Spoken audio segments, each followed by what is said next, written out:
Welcome. I'm David Brooker, and you're listening to the Old Soul podcast, exploring spirituality and life. Old Soul is sort of a retirement project in which I delve into the cobwebs of my mind to reflect on the wonder of creation, the mysteries of life, and the connection that I feel with something bigger, something beyond me, that which stirs my soul. My personal journey is anchored in progressive Christian thought, but it has also been deeply influenced by people of diverse faith traditions, and also by people of no faith tradition. And I hope that those threads will be evident in these ramblings. Thank you for tuning in. I count it a privilege that you may be interested in reading or listening to my blog, and I'd love to hear your feedback. If you want to know more about me, or if you'd like to subscribe to my site, then you can do that at www.oldsoul.blog. Thanks for checking it out. Now let's get into this week's episode.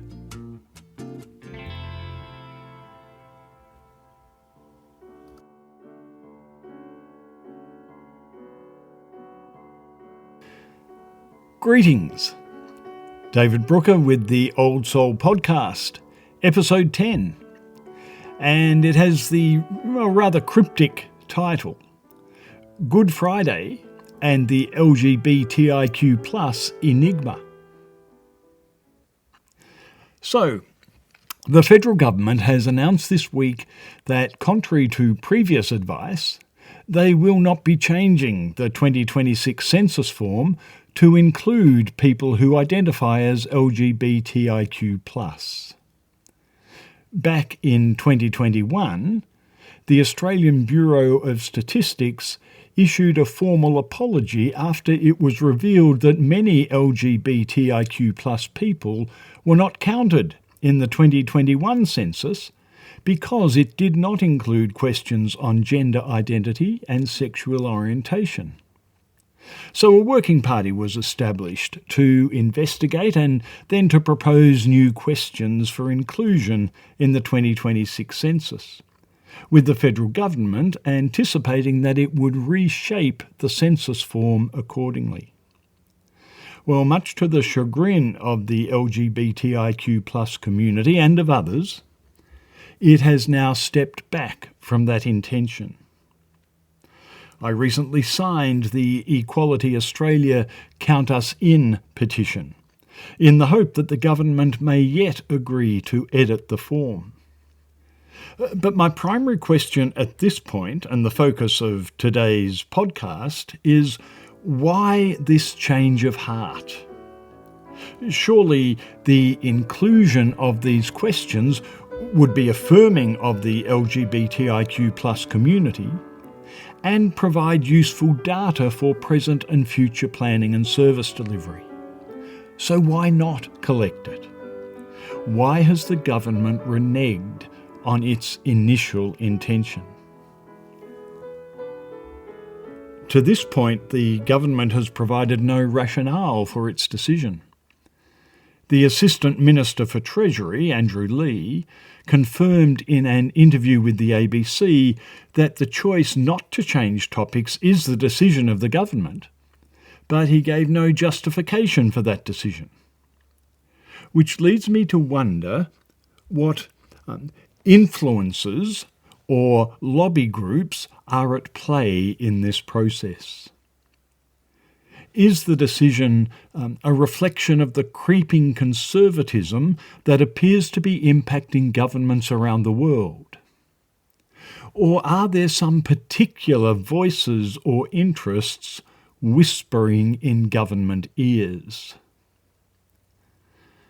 I have no evidence, of course, but I am concerned that pressure, real or anticipated, from conservative Christian groups like the Australian Christian Lobby is unduly influencing government decision-making. One of the ACL's current campaigns is headed "The Truth Behind the Gender Agenda." So it is certainly on their radar. Why does this concern me? Well, not because of the lobbying per se. Everyone has a right to lobby appropriately for their voices and opinions to be heard by Parliament.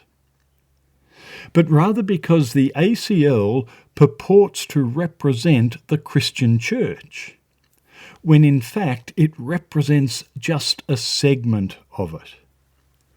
In most of its policies, platforms and press releases, the ACL does not represent me, and I know I am not alone in that.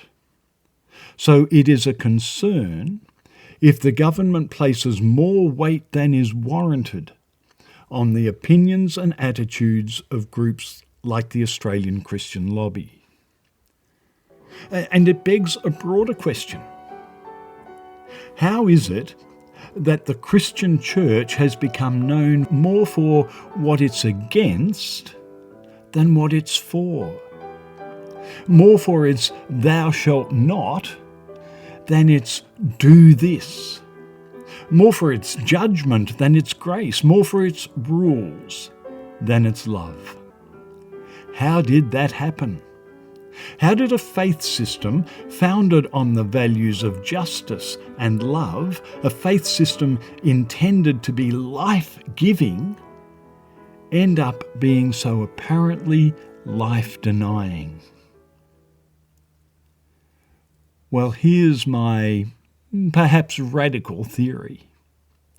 Good Friday is the problem. Or more accurately, the Church's unhealthy fixation on Good Friday and its themes of sacrifice, atonement, judgment and death is the problem.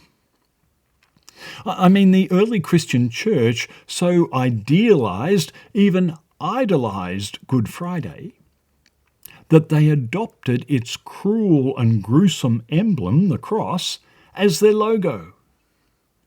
It ought not surprise us that an organisation gathered around such a symbol would move over time in the direction of piety and solemnity, of negativity and constraint. And before long, we find ourselves worshipping the motifs of sacrifice, self-deprivation, and even self-deprecation, formulating an overly legalistic system to order our life and shape our culture. Law before grace, rules before love. I may be overstating the situation, but I do think that an overemphasis on Good Friday, on the crucifixion and death of Jesus, has created a religious culture that is too often negative and legalistic. The movie Babette's Feast illustrates this eternal ecclesial tension. Babette, a French housemaid, has settled in a Puritan village, and she prepares a banquet for the villagers to say thank you to them for welcoming her to their community. Well, the villagers are horrified at the extravagance, the indulgence of the feast. But they accept her invitation, not wanting to offend her or to demean her generosity. But in good Puritan tradition, while they agree to attend the banquet, they also agree that they will not allow themselves to enjoy it. What a great caricature of so much of our Christian religious history. Michael Leunig has also captured this tension in an, well, I guess out of season but on-topic cartoon. The image in the cartoon is of a man gazing at two Easter buns, one with the traditional cross and one with a big tick. The text of the cartoon goes like this: Life's a hot cross bun. It could be lots of fun. Instead, it has a cross, the sign of wrong and loss. I think I'd rather pick a bun that has a tick. It's a pertinent question. Instead of a cross that implies not only wrong and loss, but denial and judgment, why not a tick? That implies yes. That implies affirmation, liberty, and life. How come a cross became the symbol of the Christian church rather than an empty tomb or a tick? Why is Good Friday the holiest public holiday? The day when all the shops are closed, and not Easter Day, the day of resurrection and new life? Why are the motifs of denial and death more prominent in the church than those of life and delight? Why isn't the Christian church known more for its grace than its law, more for its love than its rules? A Christian church focused on a cross is likely to choose a more constrictive and negative pathway, drawing boundaries and defining limits, and yes, perhaps even lobbying against the affirmation and inclusion of those whose gender identity differs from theirs. A Christian church focused on a tick might proclaim freedom and affirm diversity and champion the affirmation and inclusion of people of diverse gender identities, both in their communities and in the national census. Grace, not law. Love, not rules. Which Easter bun would you choose?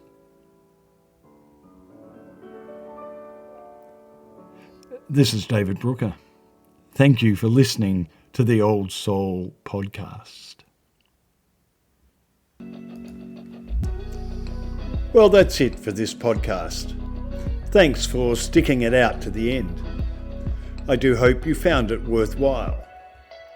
Incidentally, if you prefer to read rather than listen, you can find the text of this podcast, along with a host of other resources, at www.oldsoul.blog. And do subscribe if you would like to be notified of future presentations. This is David Brooker, and I look forward to catching you next time.